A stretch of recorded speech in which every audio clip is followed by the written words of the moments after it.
Hello and welcome to the latest installment of Living with Metastatic Cancer. I'm your host, Emberly McCullough, and today is September 25th, 2019.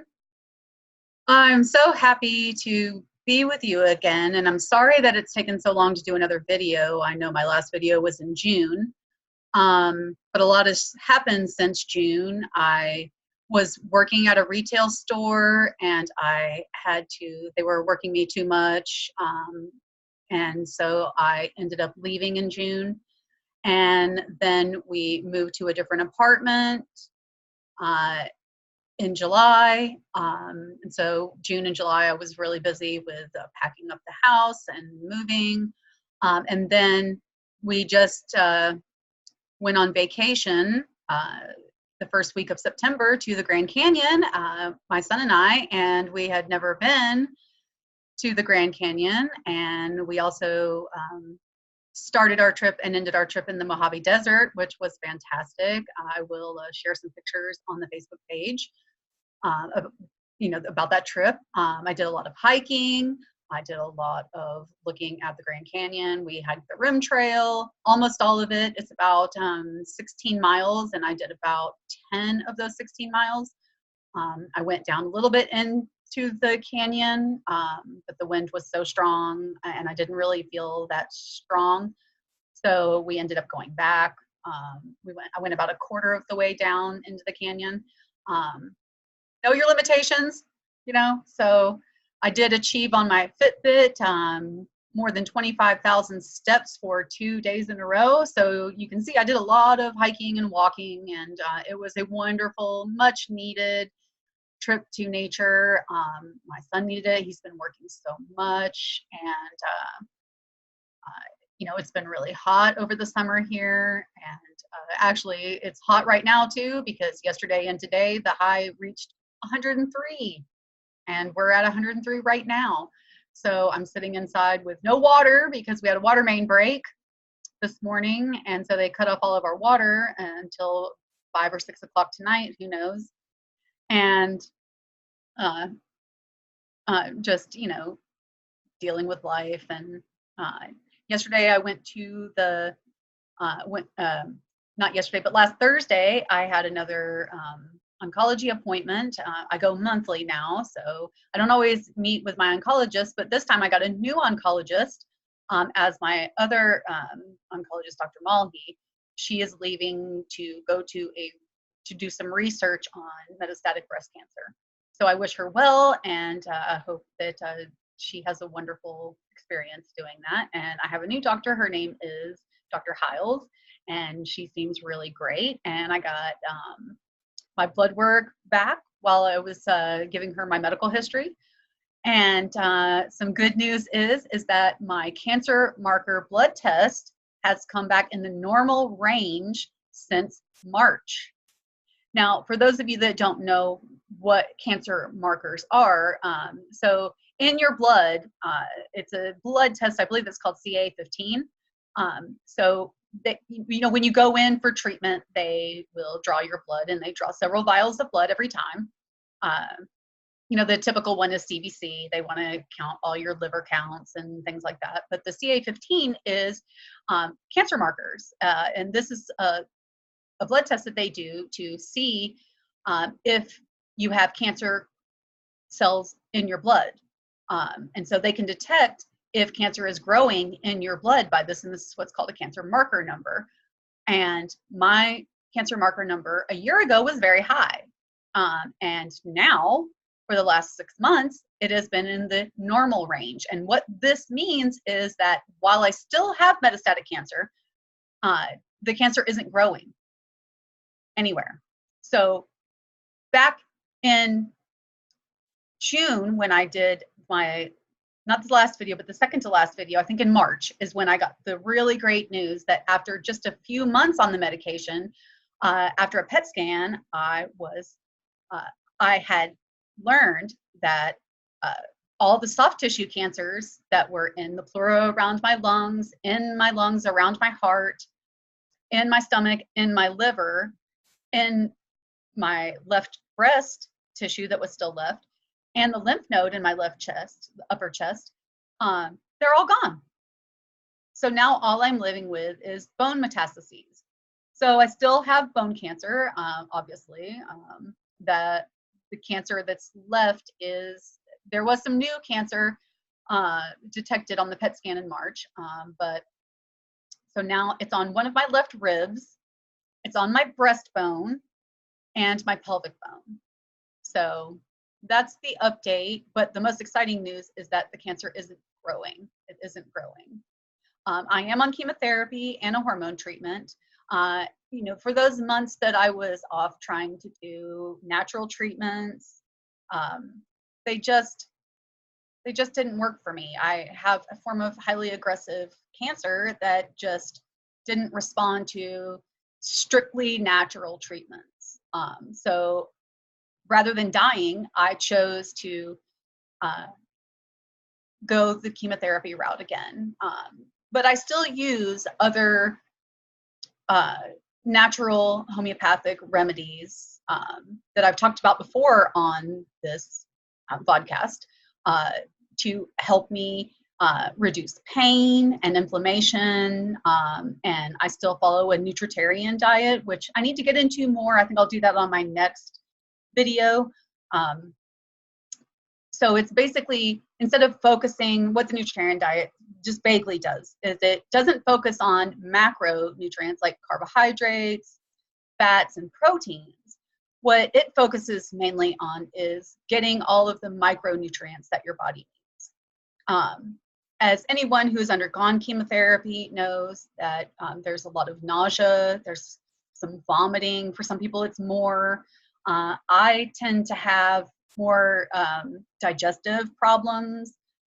Do get diarrhea quite a bit, and it can be very debilitating. Sometimes it lasts for up to 5 or 6 hours, you know, and I can't really do anything, and it drains me. I can't function. So these are some of the side effects that focusing on the nutritarian diet has helped me with. Increasing fiber does help, even though I don't eat a lot of bread, things like that. But there's other ways to get fiber in your diet, and I will discuss that on another podcast, on the next one. Actually, I'm going to do the next one on the nutritarian diet and what it's helped me with, and you know how it's working for me. Going to the Grand Canyon was a wonderful experience. However, it did show me just where I'm lacking in strength in my body. And, you know, the first day we stayed in the Mojave Desert, and we went on a hike through the desert and through a mountain. And we came upon these two sections where I had to climb up on rings. At first, my anxiety completely took over, and I was very scared, and my heart rate was like through the roof. I didn't think I could do it. I didn't believe in myself, and it was very, very difficult. But my son is a wonderful person who, you know, who helped me through it and told me he believed in me, and then I did it. And while it was difficult, I did scrape myself up a little bit on the second one. Once I accomplished climbing up this mountain with rings, I was overwhelmed with pride. I was overwhelmed with joy.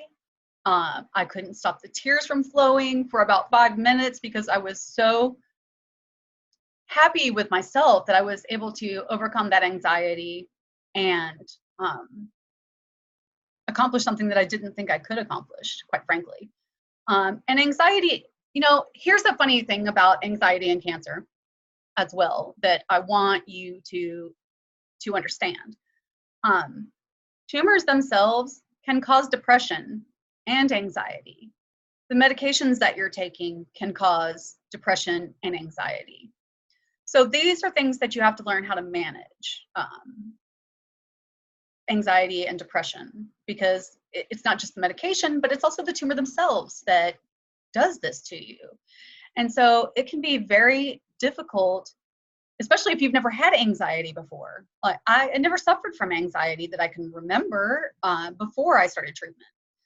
And so, the first time I felt it, I thought I was having a heart attack, and I went to the hospital, and they were like, "Oh no, you're just suffering from anxiety." And I don't take anything to control it. I do try to control it with my diet and exercise really, really helps. So I've talked about exercise before. I will talk about it again in the future, how much it helps with the development of cancer in your body and estrogen, progesterone, and testosterone levels, especially since my cancer is a hormone-driven cancer, and many, breast cancer, endometrial cancer, ovarian cancer, prostate cancer, these are all hormone-driven cancers, and that is what makes them different from other kinds of cancers like liver, lung, things like that. So, the protocol and the way we treat these are different. So, there are ways to control even these kinds of things through your diet and exercise. So don't lose hope, don't lose faith. And now I want to share some information that I think might be helpful for people who are in my position, who live with metastatic cancer. So the first thing that I want to, if I can figure out how this works,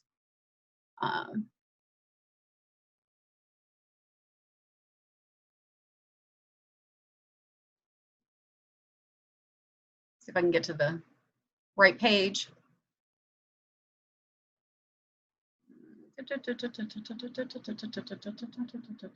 Here we go.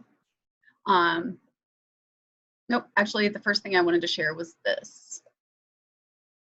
So this comes from the cancer research journals. And what they did a 2016 study, and this is from the very beginning part of the study, and it says, metastatic breast cancer, MBC, is a treatable but still incurable disease and is the cause of virtually all deaths from breast cancer. In 2017, an estimated 40,450 women and 440 men will die from the disease. Improving treatments and outcomes for patients with MBC will require a coordination of efforts from the research community, patient advocacy groups, industry, and government, in spite of the fact that metastasis is the primary cause of breast cancer-related deaths. A 2014 landscape analysis conducted by the Metastatic Breast Cancer Alliance found that only 7% of government and nonprofit research dollars over the past decade were focused on studies in MBC. So this really shocked me when I found out that only 7% of research dollars goes to the study of metastatic breast cancer. That shocked me because there are so many men and women, 40,000, almost 41,000 women, and almost 500 men have and will die from, well, it said will die in 2017 from metastatic breast cancer, and yet we account that many people, almost 42,000 people, only account for 7%. And the numbers, they're just growing. The numbers of people who are getting cancer for the first time are growing. The number of people with metastatic disease are growing. I've personally known in my short lifetime 5 people who have died from metastatic cancer. And this wasn't metastatic breast cancer or metastatic prostate cancer. One was pancreatic cancer and one was liver cancer. And another woman I knew had a different kind of cancer, but I can't remember offhand. But knowing that metastatic disease only gets a small portion of research dollars is just astounding. And that needs to change, because as more and more and more people get metastatic disease, the chances of us living longer significantly goes down when there are very few research dollars going to helping us. I want to live a very long life. I don't want metastatic cancer to kill me. I mean, eventually it more than likely will. Complications of the disease itself may end up killing me, But I'm 45 years old and I want to live until I'm 100. That is my goal. That has been my goal since I was a small child, that I wanted to live at least a century. And I still plan on doing that. Okay. I mean, don't get me wrong. I'm going to live a long time. I want grandchildren. I want great grandchildren. There are still places in the world I haven't traveled that I'd like to go. I've been to a lot of places, but not as many as I would like to go to. So for those people who are just starting out on their cancer journey, excuse me, who are just starting out, who don't know how to deal with this, I found some great resources for those people. And I wish that I had found these. I wish they were around when I got diagnosed 7 years ago.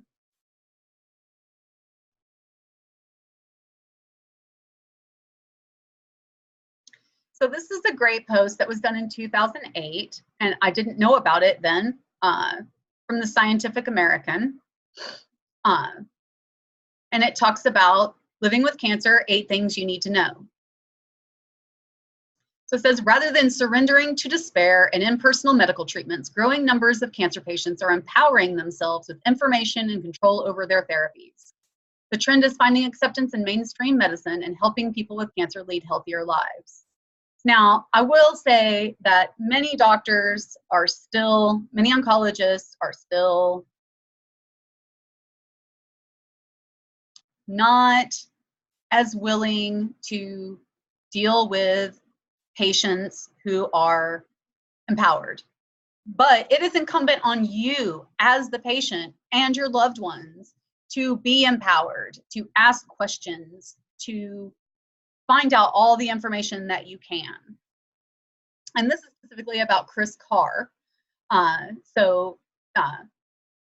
Goes on to say, the experiences of author and filmmaker Chris Carr, who was diagnosed with a rare incurable malignancy, illustrate how successfully one can manage cancer as a chronic disease.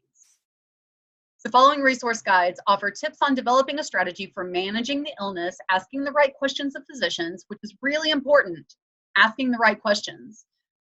One, because your mind is going to be in a million places, okay? I mean, that's no joke. That's what it is. Asking the right questions of physicians and getting the right professional and personal support. This is really important, all this information. So 1, you have cancer. Now what? Diagnosis: cancer. Your head is spinning and you feel like the wind has been sucked out of you. I felt like I had been kicked in the gut repeatedly.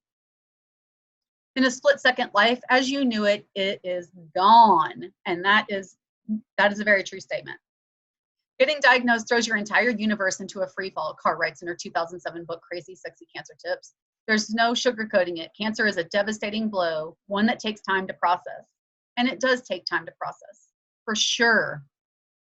The first things you should do after taking a deep breath and trying to chill is find the best doctor for your disease. Be willing to travel and always get second, third, and even fourth opinions to make sure that you're getting the best treatment.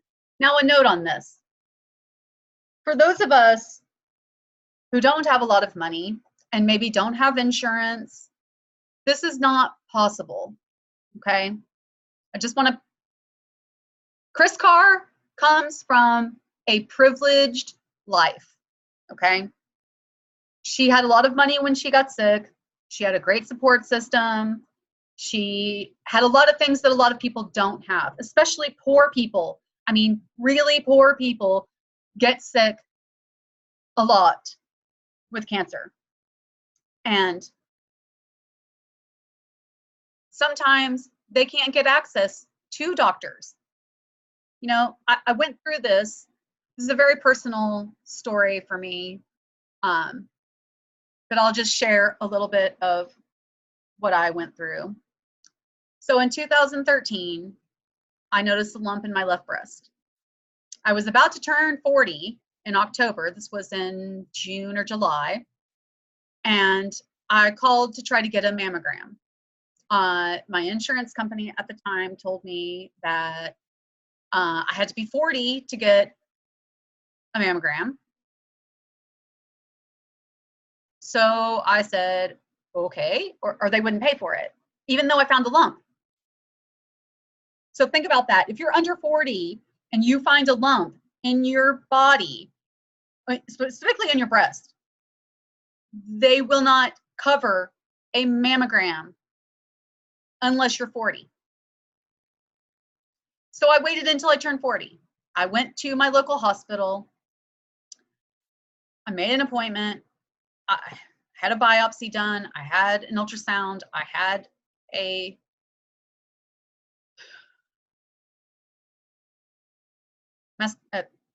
mammogram done. Sorry, this brings up a lot of bad memories for me. Anyway, while I was there, I was talking to a social worker, because every hospital has social workers. Okay, you need to talk to the social worker at your hospital. Every hospital should have one. Every hospital I've ever been in does have one. The social worker can help you figure out programs. If you can't afford treatment, they can help you figure out how to afford it. There are grants, there are studies, there are all kinds of resources out there. It does take time and effort. And if you have any questions, please feel free to contact me, Emberly McCullough. Email me at emcculligh@gmail.com, and I will answer you. You can contact me on Facebook. I will answer you. I have a Living with Metastatic Cancer Facebook page. Ask me questions there. I will answer you. Okay, we'll get you the help that you need. This is specifically important for those who are poor, who are economically disadvantaged. Okay, so once I got diagnosed and I talked to the social worker, there in New Hampshire where I live, there was a program for women who have breast cancer. And so I was able to get into that program that paid for my treatment, thankfully, because I promptly lost my job when I was on chemotherapy and lost my insurance. So that happens, you know. Screw the insurance companies. They don't care whether you're sick or not. They don't want to pay for your treatment, they won't. Okay, just so you know. Okay, that's why we need Medicare for all. Really, really need Medicare for all, so that people won't be turned away to die. Even poor people, economically disadvantaged people, deserve to live good, healthy lives and have access to medical care. Okay, homeless people, I don't care who you are, you deserve to have medical care. Okay, this is a passionate thing that I feel. So then I go through treatment. After I lost my job, I was living off my savings. Now, rewind to 2008, where I lost practically everything, like many, many people.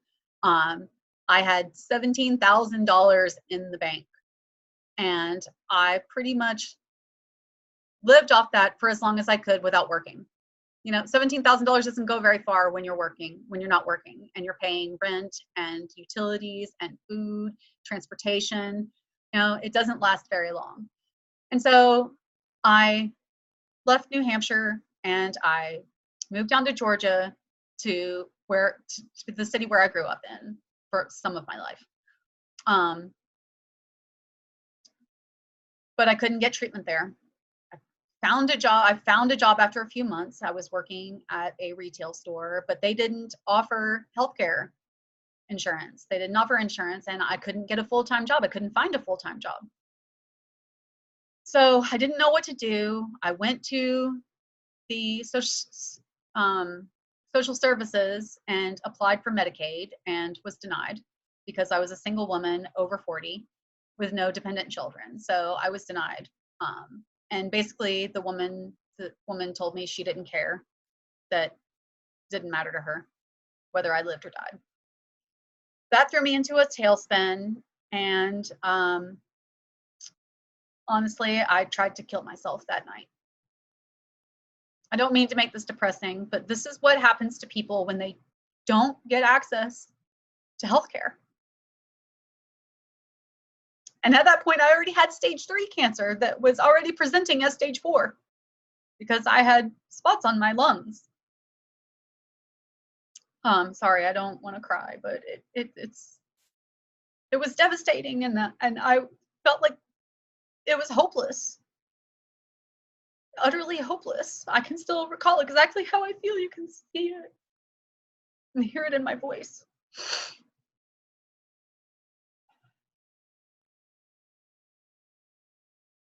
Anyway, this led to a huge problem with my sister, and we had a terrible fight, and I left, and I was homeless. I had my dogs. I went to stay with my brother for a little while, but he is not a nice man. And after 2 months, he made me leave. Meanwhile, one of my dogs died while I was there, and it was really hard on me. It was a very, very black, very dark period. And but I'm still here. I didn't die, and I will tell you what saved me. After I had taken the massive amounts of pills that I had, pain pills for pain cancer, my son called me out of the blue. He just called me, and that's what made me call the hospital and get myself in order. In Georgia, they put you in a mental hospital, mandatory for a few weeks. If you tried to kill yourself, they treat you like a criminal. So I had to go to a mental institution and stay for a few weeks. And after a few weeks, they let me out. And then I left Georgia. A friend of mine in Florida offered me a place to live, and I went down there and stayed for a few months. But I couldn't get treatment in Florida either, because I found a job, but that job wasn't full-time and didn't offer healthcare benefits. And so meanwhile, I'm getting sicker and sicker and sicker and sicker and sicker and sicker and even sicker. And my friend took me on a cruise. He took me to Puerto Rico and then took me on a cruise, which was wonderful, and I really appreciate it. And while I was on that cruise, I met my current husband. That's how I ended up in Norway. But it was really, really difficult. One day I was Skyping with my then boyfriend, soon to be husband, and I got this incredible pain in my left breast where the cancer tumor was growing out of control. I mean, I could feel it growing, I could feel it. And so I went to the local hospital where they couldn't do anything for me. I couldn't even get a room.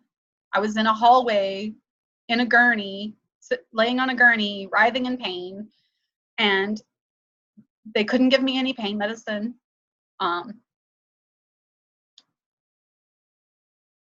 But a nurse there, she saved my life, because she came to me and she held my hand and she talked to me and she asked me a bunch of questions about what my life was like and what I had done before. And she asked me if I had served in the military at any time, and I said yes. And she said, well, don't you know that you are entitled to VA care? I didn't know. All that time, I didn't know.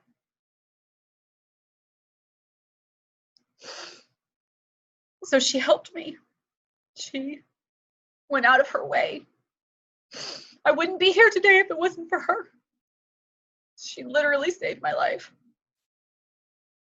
Nurses, what would we do without you? Nurses, what would we do without you? God, I'm sorry. After that, I got enrolled in the VA care in Florida. And then soon after that, I was at a cancer event, and afterwards I got really sick with this very strange infection that went way across my back and my stomach, and it was really, really bad. So I had to be hospitalized. I had a fever of like 106. It was crazy. And I'd already had a mastectomy scheduled, but then I ended up in the hospital, and it surpassed my date for the mastectomy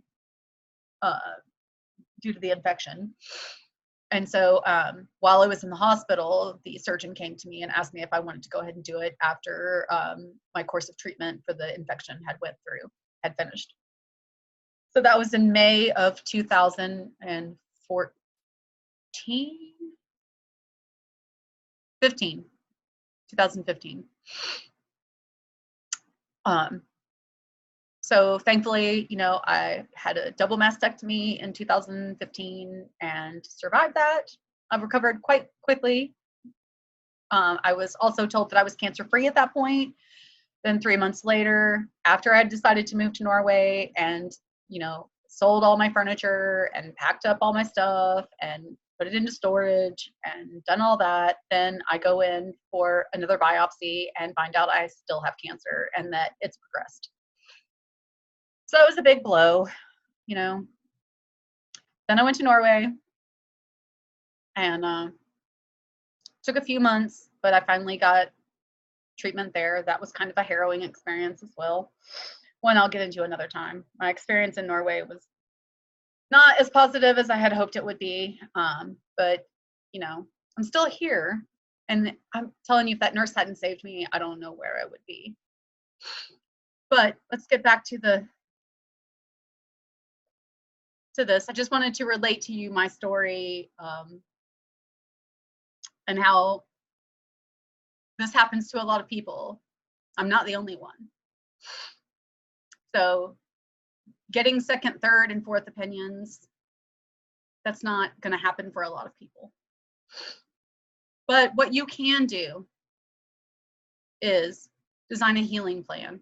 Now, you may not be able to pull together a team of Western physicians as well as integrative doctors to teach you how to build up your immunity and spiritual grit, to get the best get healthy recipe. Ask family and friends to chip in and scour the internet and bookshelves for information. If you want to heal, you have to take initiative, have a voice, and use it. This is true. What Chris is saying, if you want to heal, you have to take initiative and you have to have a voice and use it. This is very true.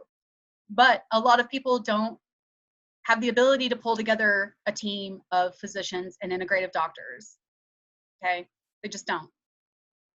But here's something that you definitely, most definitely can do, is focus on lifestyle changes. The only thing that you can control is what you eat, what you drink, and how you move, Carr says. I will also say that it's not just that, it's also what you think and how you feel. Okay, so let's not forget that psychological portion, how you think and how you feel. She recommends exploring healthy diets, very important, exercise and alternative therapies such as massage. If you can afford it, massage is great. Yoga, you can do this free. Meditation, also free, to boost and maintain your physical and emotional well-being.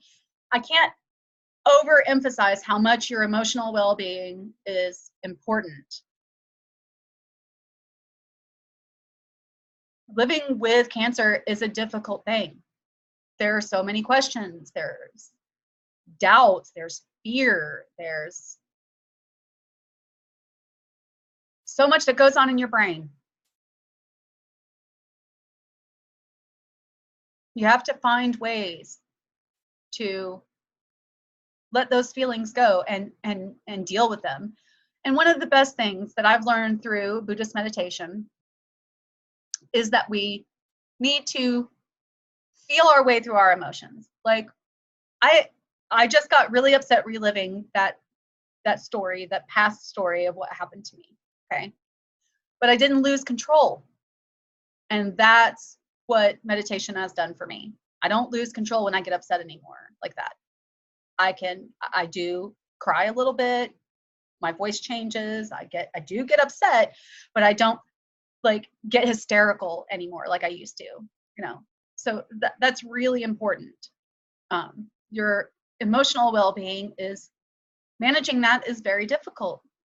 But I have found that managing my emotional state through meditation, through yoga, and I'm telling you right now, yoga is the best because it gets you out of your head and into your body. And that's all exercise. All exercise does that. Get out of your head. Journaling is great. But the best thing I learned from Buddhist meditation is that we have to feel our way through our emotions. Don't block them out. Don't try to suppress them. Feel them. Really feel them and understand that suppressing them makes you sicker. It does. It makes you sicker. We'll go into that a little more on another podcast, but emotional well-being is super important. It's just as important as physical health. So emotional health, mental health is just as important. And I highly, highly suggest that you ask your oncologist about an oncology psychologist or psychiatrist to help you. I have access to a therapist at the VA, and it's really important that you have someone that's not your family, not your friends, someone who's objective to help you muddle your way through all these feelings, because it's going to bring up a lot of stuff. Having cancer brings up all kinds of stuff about how you feel about yourself, past mistakes you've made, blaming yourself. Did I get cancer because of something that I did? You know, was it my poor diet? Was it the drugs that I took? Was it all the drinking? Was it the smoking? Was it this? Was it that? You'll think of those things. You'll try to blame yourself. But that doesn't do any good. Blaming yourself doesn't help you. So having a therapist and journaling and exercise and meditation and yoga really help with this and managing those emotions. I do a specific type of yoga called Kundalini, and there's a really great exercise called Eagle Claw, where you sit and then you clench your hands up by your head like this, and you go around and you bring up whatever emotion that you've been avoiding, like anger, fear, and then you feel it, and you just do this for as long as you can, and you feel that feeling, you feel it, you indulge in it, you get really angry or really afraid, and you feel it, and you work it through until you don't feel it anymore. You keep feeling it until it starts to subside. And every time you get angry, you can do that. Every time you feel in fear, you can do that. And it helps a great deal. All right, let's see. So you can focus on your lifestyle changes. This is the one thing that you can focus on and can control. What you put into your body, not only what you put into your body by eating and drinking, but also what you put into your body by what you see and what you hear. Okay, we'll go into that in another time. Create a support system. Nobody understands you quite like another cancer survivor, Carr says. There is incredible strength in that. I've had support groups are great for some people. They really work for some people. I didn't find them to work very well for me. Live. Don't wait for permission to live. Just because you have cancer does not mean that your life is over, Carr insists. Start living. It's that simple. And it is true. It is that simple. Since I've had cancer, I have traveled all over Europe. I have traveled all over the state of California. I just went to Arizona to the Grand Canyon. I hiked. I hike on a pretty regular basis. Don't let this disease stop you. Now, I've been really sick from this disease before. I've been hospitalized. I have had my bones feel like they're made of glass and I could barely move. There are times when you're going to have to be in bed for a while. Okay, I'm not going to lie to you. Cancer's hard. It's not easy. Not easy.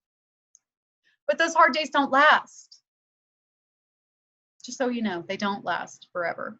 Okay. And I take a lot of supplements to help me so that I don't have to take opioids, because I hate opioids. They make me sick really bad and they're really addictive and I don't want to get there and I don't want to do that.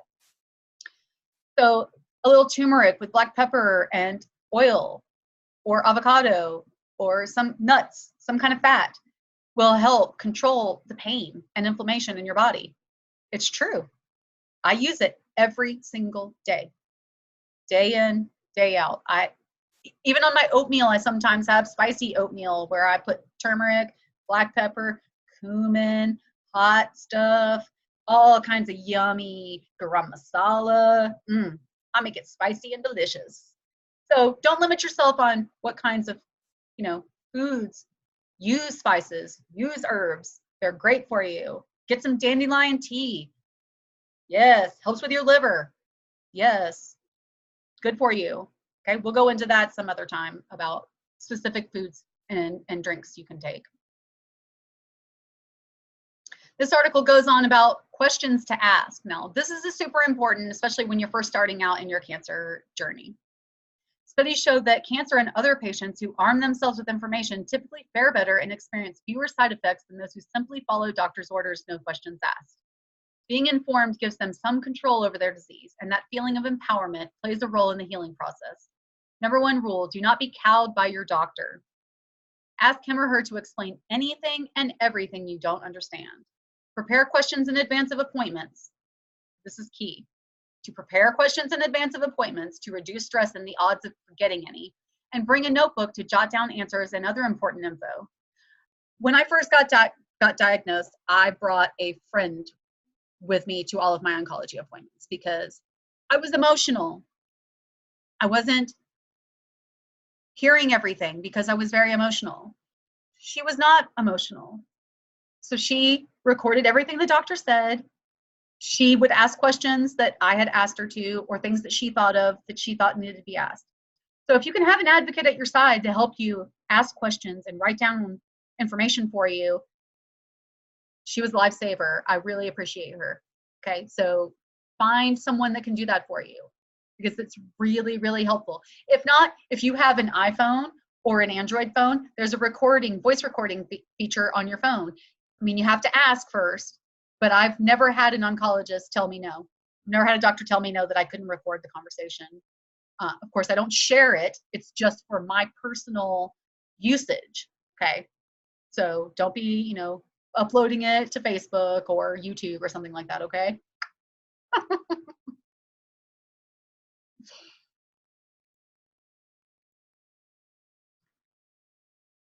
And then it gives you a couple of questions that you could ask. What causes this type of cancer? What are the risk factors? Is it genetic?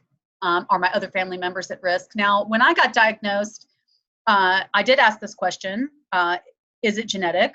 And then I took what's called the BRCA gene test, which I found out I do not have the genetic risk factor. So then my sister didn't have it either, okay? Or my mother, or my brother, or my son, okay? Even though I encouraged my sister to get checked. What lifestyle changes, diet, exercise, rest do you recommend? Here's where I have seen the worst of oncology. Many doctors will continue to say to you, eat what you've been eating. But if you've been eating the standard American diet, the SAD diet, that's not good. It's not good for you. It's not good for you. The lack of nutritional information that your oncologist will give you is quite depressing. And I've asked many oncologists. I've had about 7 oncologists in 6 years. And just my last one talked about my eating habits that I saw last week. Okay, so just a little forethought. They will tell you about exercise and rest, of course. What are my treatment options? This is important information too, because especially if you can't catch the cancer early, your chances of survival go up and the treatment options are much faster. Are there activities that should be avoided because they might trigger and or exacerbate symptoms? What happens if new symptoms crop up or existing ones worsen? What medical tests or procedures are necessary and how often? What stage is my cancer and what does that mean? What is my overall prognosis or chance of recovery? What are the average survival and cure rates? Could my disease go into remission? All disease can go into remission, all of them. What is the recommended treatment? How often will I have to undergo treatment and for how long? What are the potential side effects? What are the benefits versus risks of each treatment option? So this is an important one, the benefits versus the risks of each treatment option. So in the initial stages of my cancer, I received chemotherapy, adjunctive or pre-surgery options, chemotherapy options. They also wanted me to undergo radiation. But after doing some research about radiation, I said no. And I have held firm. Chemotherapy is bad enough. Trust me, it's bad enough. But radiation is a whole nother ballgame. And it was one I was not willing to put myself through at all. So you have to make those decisions for yourself. You have to know what's right for you. And instinctively, I knew that that wasn't the right thing for me. Okay. But you have to be strong, because they will try to get you to do whatever they want you to do. Are there alternative therapies? What are they? What are the expected results of treatment? Is the treatment painful? If so, is there a way to make it more bearable? How long is the recovery? Will it require a hospital stay? When can I resume my normal activity if it's been curtailed? Has my cancer spread? If so, how does this change treatment decisions? Am I eligible for any clinical trials? What happens if my disease progresses while I'm in a clinical trial? Who foots the bills if I participate in a clinical trial? Where can I find emotional, psychological, and spiritual support? Whom should I call with questions or concerns after office hours? May I contact you or a nurse if I have questions or more symptoms? If the answer is no, find another doctor. Yes, this one I highly yes. If they tell you no, then that's not the doctor for you. Your odds of beating cancer. Success in the battle against cancer is often measured in terms of the 5-year relative survival rate. That rate is the number of patients who are still alive 5 years after being diagnosed, relative to the number who would be expected to survive if they had not come down with a disease. 5 years might not seem like a lot, but it is, considering that 67 is the median age for diagnosis. I was 40. I'm now 46. Actually, I was 39. And now I'm about to turn 46. I've already surpassed the 5 years of diagnosis. Okay, I've already surpassed the 5 years. I got diagnosed with metastatic breast cancer almost 4 years ago. So I'm almost at the 5-year mark for that. Okay, so you can live a long time. I plan on living a lot longer. Below is a sampling of 5-year relative survival rates for common types of cancer diagnosed between 1996 and 2004. These rates are calculated by the National Cancer Institute Surveillance, Epidemiology, and End Results, the SEER program, which collects survival data from state registries covering about 26% of the US population. Survival rates have increased dramatically over the years thanks to earlier detection and better treatments, that's for sure. The 5-year relative survival rate for patients diagnosed with any type of cancer in 1975 was 50%. The rate jumped to 67% in 2000. So there is hope, okay? There is hope. Bear in mind the survival rates may vary widely depending on the type of cancer and the patient's age, gender, general health, lifestyle, and ethnicity. You can find more detailed statistics at seer.cancer.gov. 5-year survival rates: prostate 99%, melanoma 91, breast 89, endometrium 83, urinary bladder 80, kidney 67, non-Hodgkin's lymphoma 65, colon and rectum 64, ovary 46, lung and bronchus 15, pancreas 5%. Hopefully in the near future for these two, lung, bronchus, and pancreas, they will have some better drugs. I'm really hoping, or a breakthrough, something will happen. Getting support, tips, tools, and tenderness. So you've just been diagnosed with cancer. Now what? First and foremost, do not try to handle this on your own. I don't suggest you try to handle it on your own. Allow families and friends to help and find others in your situation to lean on. There's some online resources, the crazysexycancer.com, Chris Carr's website. You can also visit her online community, crazysexylife.com. Bernie Siegel, MD, and ecaponline.org, cancercare.org, nccam.nih, National Center for Complementary and Alternative Medicine at the National Institute of Health, the Hippocrates Health Institute, Mercola, Herd Support, livestrong.org, ulmanfund.org, China Study, cancer.gov. I'm too young for this. Cancer Survivors Unite. That's dealing with young people, so 20s and 30s. Cancerconsultants.com. This is a great one because it contains detailed consumer-friendly information on the latest treatment developments. American Cancer Society, OncoLink, Cancer Guide, Cancer.net, Gilda's Club, the Wellness community. There's also medical resources that you can look into. Finding a doctor who specializes in cancer care and choosing a treatment facility are essential steps in any patient's recovery program. One good place to start is with the 63 cancer centers the National Cancer Institute recognizes for scientific excellence and the capability to integrate a diversity of research approaches.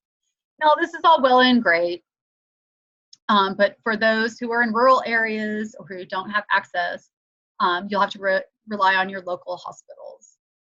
So unfortunately, that's how it works, and I'm sorry for that. Again, I want to urge you to contact me with any questions or concerns that you may have. I'm very willing to talk to you. I am also a life coach, and I focus on people who live with cancer and other diseases, as well as especially economically disadvantaged people who are sick. So please feel free, and you don't even have to be sick to hit me up if you have any questions. Maybe you have a family member or a friend who's diagnosed and you want to find out more information about how you can help. You know, I've been doing this research for a long time, and I have a lot of resources, okay? And I just want to tell you that I love you, and I'm thinking about you, and I wish you the best. And I will see you again in about 2 weeks with the next installment on the nutritarian diet and exercise for living with metastatic cancer. Peace and love to all of you. Goodbye.